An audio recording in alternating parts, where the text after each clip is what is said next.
You and I both know why you clicked on this. You suspect that your high standards are starting to feel less like a compass and more like handcuffs. And the more you tighten them, the more you notice people pulling away or pushing back.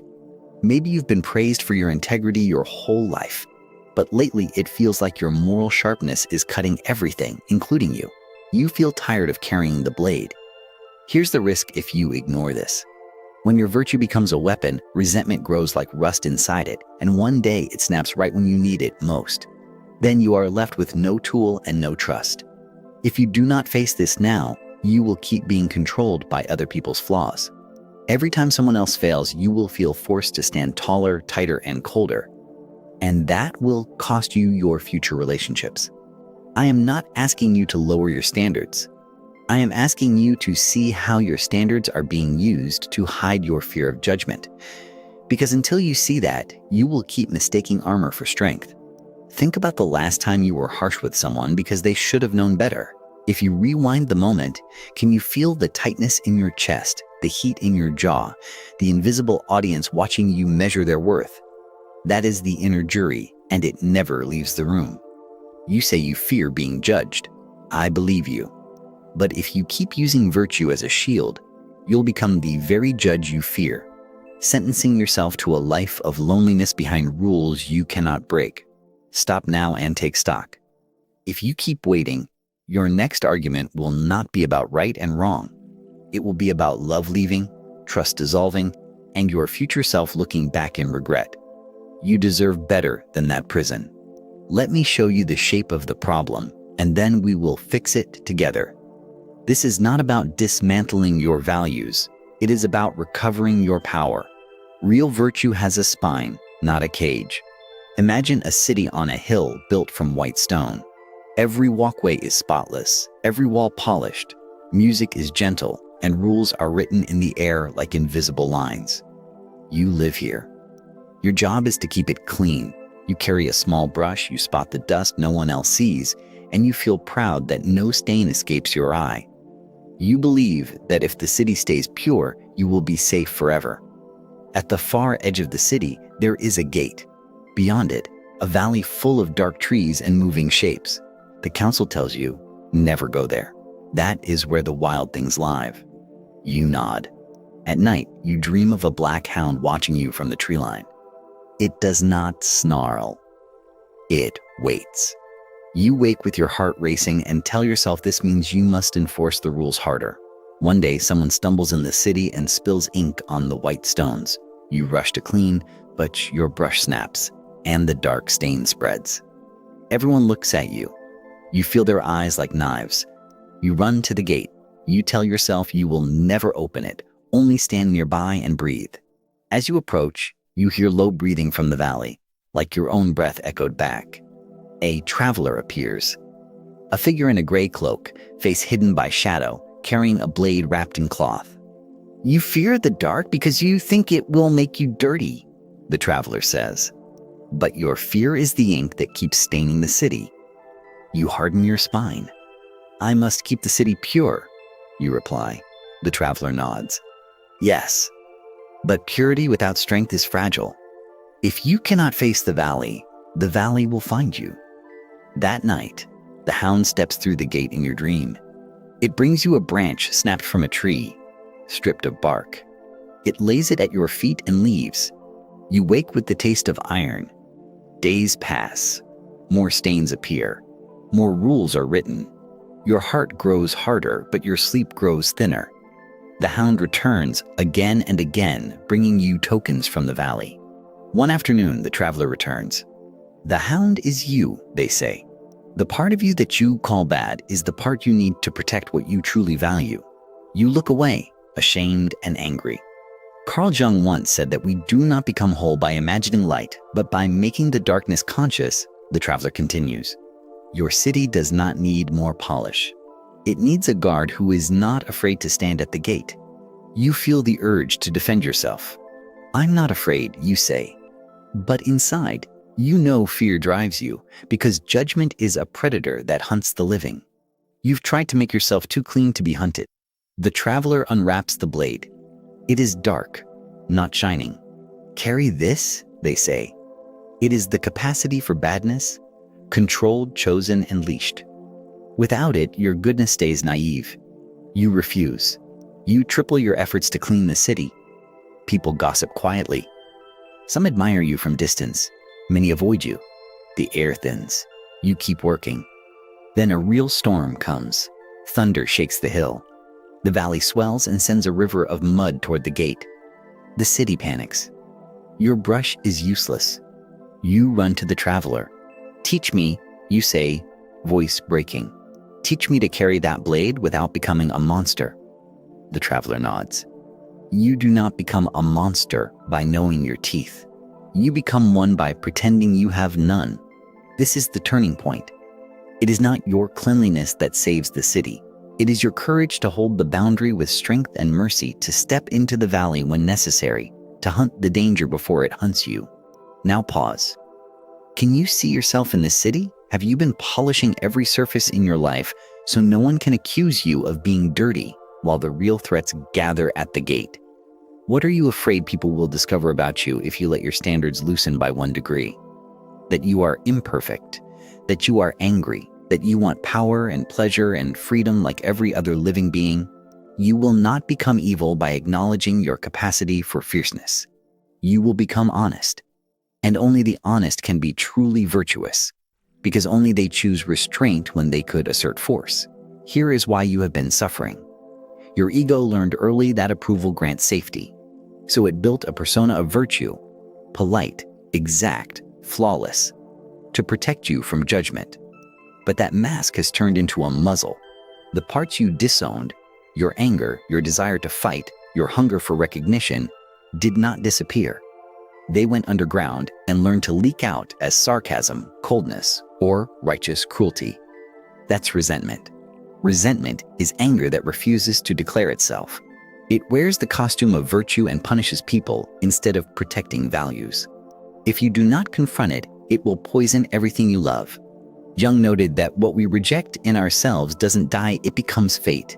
You keep meeting the same conflict because you are walking in circles around the gate, terrified to step through. So ask yourself, are you controlling your standards, or are they controlling you?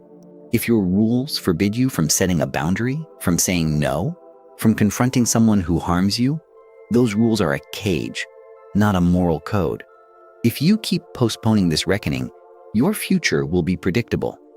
More arguments that feel righteous, but hollow. More distance with the people you want to love. More inner trials where you always lose. Because the judge and the accused are both you. You are not weak. You are unfinished. And finishing means integrating the part of you that can be forceful, frightening, and unwavering. So you can choose when to use it, rather than letting it choose you. Let me ask you something direct. Who pains people when you stay nice instead of honest? Who profits when your fear of judgment keeps you from setting a boundary? It is never your future self. Here is the truth you need to anchor. A harmless person is not a good person. A good person is someone who has power and chooses to restrain it for the sake of something higher. That choice requires the capacity for badness. If you think goodness equals never offending anyone, you will keep your kindness small enough to fit inside other people's standards. That is a trap. Real virtue can say no, walk away, and confront harm without apology. So, what do you do now? We end the story here. No more allegory. It is time for action, and the steps are specific. You can start today. Here is what you can do now to loosen the mask and build real strength. First, name the mask. Write this sentence and finish it 3 times. I am the kind of person who always, because I am afraid that if I don't, people will think. Be blunt. When you read your answers, circle the fear that appears the most. That is the audience you've been performing for. Your next steps are about dismissing them from the front row. Second, track resentment for 7 days. Every evening, write down 3 moments you felt tight, superior, or silently angry. Ask, what boundary was crossed and what did I refuse to say? That's the map. For each resentment, convert it into a clear request or a decision. I will ask for X, or I will stop offering Y. If a request is refused twice, make a decision instead of punishing silently. Third, reclaim anger as information. When you feel heat, pause. Put a hand on your chest and one on your belly. Breathe for 5 slow counts and ask, what needs protection right now? Answer with one sentence only. Then translate the answer into a boundary that begins with, I'm willing to, and I'm not willing to. Say it once, calmly. Repetition is only needed if the other person refuses to listen, in which case your decision speaks for you. Fourth, practice microdoses of allowed badness. Today, say no to one small request that drains you. Tomorrow, ask for 10% more than you think you deserve. The day after, allow someone else's task to remain imperfect without fixing it. Keep it small and consistent, like strength training for the soul. You are building familiarity with discomfort, not chasing drama. Discomfort is the cost of freedom. Fifth, build controlled strength in the body. Lift weights, learn a martial art, or do breath and cold exposure safely. Your body must learn it can handle intensity without exploding into rage or collapsing into fear. Each session, anchor this phrase silently. I can be strong without being cruel. Let your nervous system associate power with steadiness. You are writing new code. Sixth, hold a reconciliation ritual with your disowned side. Write a letter to the part of you that wants to fight, take, and win. Thank it for trying to protect you. Ask it what it needs from you to serve your values rather than your fear. Read the letter aloud in a quiet place. Burn or keep it as you choose. The point is to begin the conversation. Silence breeds monsters. Dialogue grows men. Seventh, choose one person as an accountability partner, not to judge you, but to reflect you. Share one virtue mask you are discarding this week and one bold action you will take. Ask them to check in after 3 days. Eighth, repair what your righteousness has harmed. When you see it, own it fully and briefly. I judged you instead of speaking my need. That hurt us. Ask, what would help repair this? Then do it if it's reasonable. Ninth, replace scorekeeping with standards. Choose 3 values that matter most: courage, truth, compassion, and define 2 behaviors for each. Review them weekly. If you fail, adjust and recommit, not self-flagellate. 10th, map your boundaries visually. Draw circles. The center is you, then family, friends, work. For each circle, write 2 yes and 2 no statements. You are giving your nervous system coordinates. Practice simple boundary phrases in a mirror or while walking outdoors. That doesn't work for me. I can't do that. Here's what I can offer. Train your voice to carry steady power. 11th, do a 48-hour judgment detox. Every time you catch yourself labeling someone as stupid, lazy, or morally inferior, replace it with a question, what might I be overlooking? This is humility in practice. Humility is not weakness. It is accuracy about your limits. If you expand your curiosity, your standards stop being a whip and start being a lighthouse. 12th, meet your inner critic. Give it a name. Picture it as a character sitting across from you at a table. Thank it for trying to keep you safe from humiliation, then ask for evidence. If it has none, excuse it kindly. Do not banish the critic, reassign it. Ask it to notice your improvements, not your failures. You are turning a tyrant into a coach. 13th, choose one act of service that requires strength. Protect someone who needs it. Speak for the voiceless in a meeting. Volunteer for a role that demands direction, not just politeness. To become virtuous, do good with power. 14th, track your dreams for a month. Write them down upon waking. Look for recurring images: dogs, knives, storms, masks. Jung paid attention to these because your deeper mind speaks in pictures, not arguments. When a dark image appears, ask the dream, what helpful energy are you trying to return to me? Then look for a small action you can take the next day. Dreams offer energy. You provide direction. 15th, build a crisis protocol. When triggered by judgment or injustice, do not debate. Do these steps. Stop for 30 seconds. Breathe 5 slow breaths. Delay your response and move your body for 2 minutes before speaking. Send one sentence if needed. I will respond tomorrow. This prevents your inner judge from hijacking your voice. You are reclaiming time, which is control. Now, let's address the fear. If I integrate badness, won't I become cruel? No. You become cruel when you are powerless and resentful. Power without awareness corrupts. Awareness without power collapses. You need both. Won't people judge me if I stop being the good guy? Some will. But those people were relying on your compliance. The right people will respect your clarity, even if they do not prefer it. What if my anger is too much? Then you respect it by containing it, not by denying it. Container first, expression second. That is what the sheathed sword is for. You are not here to be clean. You are here to be whole. Clean breaks under pressure. Whole bends, holds, and protects. Remember the city on the hill. It didn't need more polish. It needed a guardian who knew the valley well enough to respect it and strong enough to stand at the gate. That guardian is you. Do not confuse superiority with virtue. Superiority isolates. Virtue connects. The former chases applause. The latter builds trust. Trust is the currency of a meaningful life. You earn it not by being flawless, but by being responsible. You say what you will do, and then you do it, even when it costs comfort. Let's deepen the why. Your brain learned that judgment is dangerous because judgment meant exile. So you tried to be beyond reproach. But living beyond reproach means living beyond reach. That is loneliness dressed as virtue. Loneliness breeds resentment.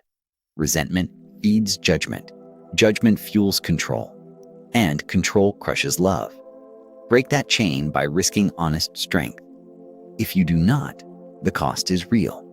You will turn every relationship into a courtroom where you prosecute others for not meeting your invisible standards. You will starve for affection yet refuse the meal because the spoon isn't polished. You have better work to do with your life. There are people who need you at your full height, kind and formidable. Not perfect. Present. Take a breath right now. Drop your shoulders by 2 inches. Unclench your jaw. Say quietly, I can handle my power. If you feel resistance, good. That means the gate is in sight. From today forward, practice one edge move daily. A small act where you choose honest strength over spotless approval. Keep a log. Watch how your sense of peace grows when you stop curating and start choosing. Because inner peace doesn't come from never being judged. It comes from being judge-proof, rooted enough to withstand opinions, fierce enough to set boundaries, compassionate enough to forgive. Let's test a scenario. A coworker keeps dumping tasks on you because you always deliver.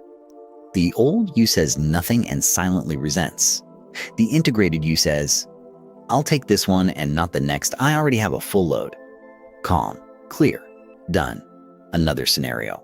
Your partner makes a cutting remark.